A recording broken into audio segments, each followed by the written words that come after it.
ஈரானில் இருக்கக்கூடிய இந்தியர்கள் உடனடியாக வெளியேற வேண்டும் என்று இந்திய வெளியுறவுத்துறை அமைச்சகம் அறிவுறுத்தல் வழங்கியிருக்கிறது. அதாவது ஈரானில் அரசை கண்டித்து மக்கள் தொடர் போராட்டம் நடத்தி வரக்கூடிய சூழலில் அங்கே வன்முறை சம்பவங்களும் சில இடங்களில் கட்டவிழ்த்தப்படுகிறது. இதனால் ஒரு பாதுகாப்பற்ற சூழலே இப்போ ஈரானை பொறுத்த வரைக்கும் இருக்குது. இந்த நிலையில தான் போராட்டங்கள் நடைபெறக்கூடிய பகுதிகளுக்கு செல்வதை தவிர்க்கணும், முடிஞ்ச வரைக்கும் ஈரானில் இருக்கக்கூடிய இந்தியர்கள் அங்கிருந்து உடனடியாக வெளியேறணும் அப்படின்னுமே இந்திய வெளியுறவுத்துறை அமைச்சகம் அறிவுறுத்தலை வழங்கியிருக்கிறது. கூடுதல் விவரங்களை கேட்டு பெறுவோம். செய்தியாளர் ரமேஷ்குமார் இணைகிறார். Over to Ramesh. ஈரானில் இருக்கக்கூடிய இந்தியர்கள் அந்த நாட்டை விட்டு வெளியேறுமாறு டெஹரானில் இருக்கக்கூடிய இந்திய தூதரகம் இந்தியர்களுக்கு அறிவுறுத்தலை வழங்கியிருக்கிறது.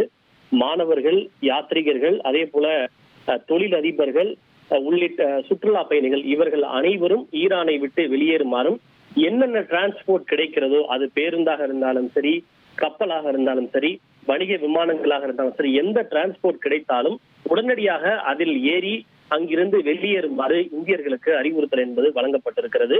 இது தவிர ஈரானில் இருக்கக்கூடிய இந்தியர்கள் மற்றும் இந்திய வம்சாவளியினர் போராட்டம், ஆர்ப்பாட்டம், பிரச்சனை ஆகிய நடைபெறக்கூடிய இடங்களுக்கு செல்லாமல் தவிர்க்குமாறும், அங்கிருக்கக்கூடிய இந்திய தூதரகத்தோடு தொடர்பில் இருக்குமாறும் இந்தியர்களுக்கு அறிவுறுத்தல் என்பது வழங்கப்பட்டிருக்கிறது. அங்க என்ன நடக்கிறது என்பதை தெரிந்து கொள்வதற்காக உள்ளூரில் இருக்கக்கூடிய ஊடகத்தை தொடர்ச்சியாக கண்காணிக்குமாறும் இந்தியர்களுக்கு அறிவுறுத்தல் கொடுக்கப்பட்டிருக்கிறது. குறிப்பாக இந்தியர்களுக்கு ஏதேனும் உதவி தேவைப்பட்டால் அவர்கள் தொடர்பு கொள்வதற்காக 4 தொலைபேசி எண்களும் ஒரு மின்னஞ்சல் முகவரியும் கொடுக்கப்பட்டிருக்கிறது. இந்தியர்கள் ஏதேனும் உதவி தேவைப்பட்டால் அந்த எண்ணில் தொடர்பு கொண்டு உதவி கோரலாம் என தெரிவிக்கப்பட்டிருக்கிறது. அதே போல அங்க இருக்கக்கூடிய இந்தியர்கள் தங்களுடைய அடையாள அட்டை, பாஸ்போர்ட், அதே போல குடியேற்ற ஆவணங்கள் என அனைத்தையும் தயாராக வைத்திருக்குமாறு அவர்களுக்கு அறிவுறுத்தல் கொடுக்கப்பட்டிருக்கிறது. அங்க இருக்கக்கூடிய இந்தியர்கள் இதுவரை தூதரகத்தில் பதிவு செய்யவில்லை என்றால் உடனடியாக www.meaers.com என்ற இணையதளத்தில் பதிவு செய்து கொள்ளுமாறு அறிவுறுத்தப்பட்டிருக்கிறது.